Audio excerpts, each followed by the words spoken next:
High, আমি ডুডুলের দিয়া। আমি আজকে রান্না করব ছোট ছোট আলু দিয়ে আলুর দম মটরশুঁটি দিয়ে। তো চলো দেখি। আলুগুলো আমি সিদ্ধ করে ছুলে রেখেছি।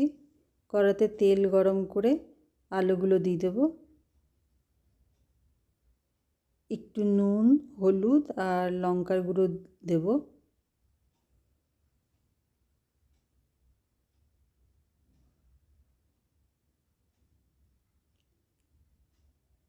আলুগুলো বেশ গোল্ডেন ব্রাউন যখন হবে সেই সময় তুলে রাখবো।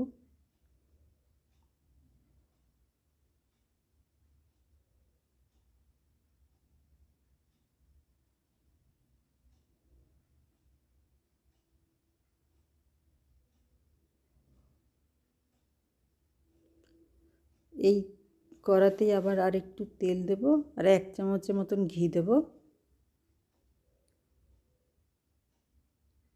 তেলটা যখন ভালোভাবে গরম হয়ে যাবে একটা শুকনো লঙ্কা দেব, 2টো তেজপাতা দেব, একটা বড় এলাচ, 2টো ছোট টুকরো দারচিনি, একটা ছোট এলাচ আর 3-4 টুকটা লবঙ্গ দেব। মিডিয়াম সাইজের একটা পেঁয়াজ কুচিয়ে দেব।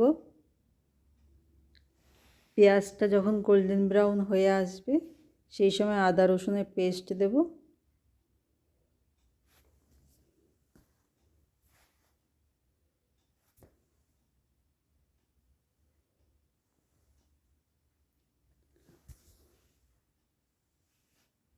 আদা রসুনের কাঁচা গন্ধটা যখন চলে যাবে সেই সময় টমেটো দেব। একটা মিডিয়াম সাইজের টমেটো নিয়েছি। একটু নুন দেব। টমেটোটা তাড়াতাড়ি গলে যাবে। গ্যাসটা কমিয়ে ঢেকে দেব।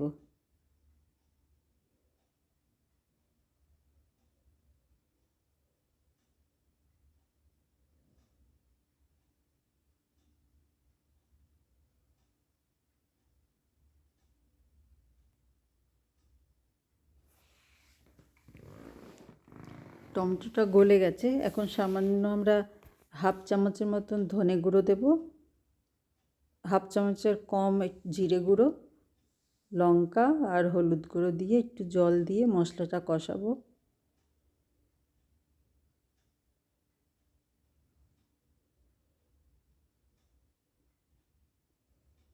এর মধ্যে কিছু মটরশুঁটি দিয়ে দেবো।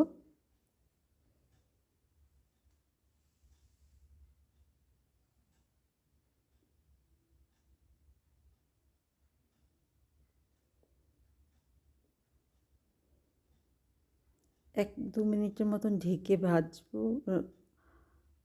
গ্যাসের ফ্লেমটা কমই থাকবে। এবার ভেজে রাখা আলুগুলো দিয়ে দেবো।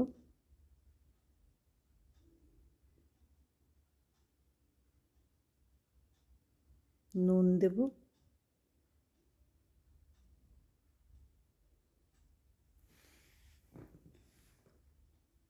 গ্যাসের ফ্লেমটা কমিয়ে ঢেকে দেব। আস্তে আস্তে রান্না হবে যাতে মশলার ফ্লেভারটা আলুর ভেতর ঢুকে যায়।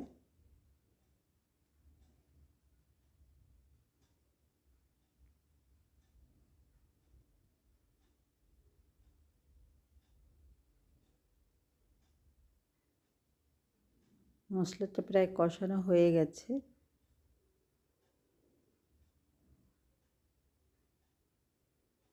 এবার একটু জল দিয়ে দেবো, গরম জল দেব।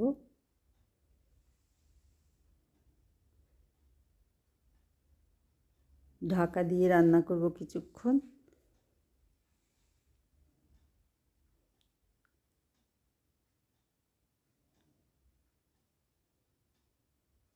এর মধ্যে 1/2 চামচ গরম মশলা দিয়ে দেবো।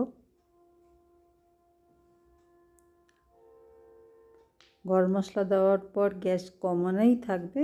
ঢেকে আরও 2-3 মিনিট রান্না করব যাতে গরম মশলার ফ্লেভারটা আলুর মধ্যে ঢুকে যায়। নামানোর আগে ধনে পাতা দিয়ে নামাবো। ভালো লাগলে লাইক, কমেন্ট, শেয়ার করো। আমার চ্যানেলটা একটু সাবস্ক্রাইব করে নিও। আবার একটা নতুন রান্না নিয়ে দেখা হবে তোমাদের সাথে। ভালো থেকো, সুস্থ থেকো। Tata, thank you.